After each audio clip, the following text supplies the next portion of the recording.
আমার প্রত্যেকটা দিন শেষ হয় আর শুরু হয় ঠাকুরের নাম দিয়ে, কারণ আমি মনে করি দিনের শেষটা শুরুটা ভীষণ ইম্পর্টেন্ট। সেটা যদি পজিটিভিটির সাথে না করা যায় তাহলে সারা দিনটা ভালো যায় না। প্রত্যেক দিনের রেগুলার রুটিন আমার এটাই থাকে, ঘুম থেকে উঠেই আগে আমি আগের দিনে যে জামা কাপড়গুলো থাকে সেগুলো যদি মেশিনে ঢোকাই, আদারওয়াইজ হাতেও কেচে নিই যদি অল্প বিশেষ থাকে।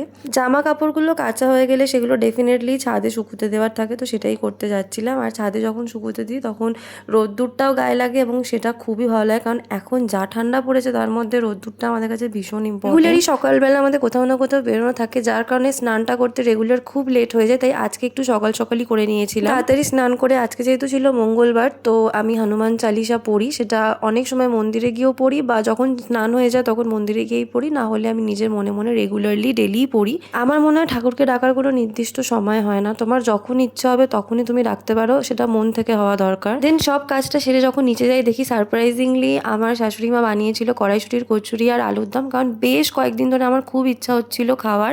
এবং আমি প্রত্যেক দিনই প্রায় মাকে দেখাতাম যে দেখো ফেসবুকে কেউ না কেউ কড়াইশুঁটির কচুরির ভিডিও ছাড়ছে, তো আজকে হঠাৎই বানিয়েছিল। খেয়ে দিয়ে চলে গেছিলাম যে কাজটা করার সেটা করতে। এই হচ্ছে ওভার অ্যান্ড অল আমার মর্নিং রুটিন। এনিওয়েজ ব্লগটা কেমন লাগলো জানিও, আর আজকে আবারও আমি একটা আমার কালেকশন তোমাদের সাথে শেয়ার করলাম, সেটাও জানিও কিরম লাগলো।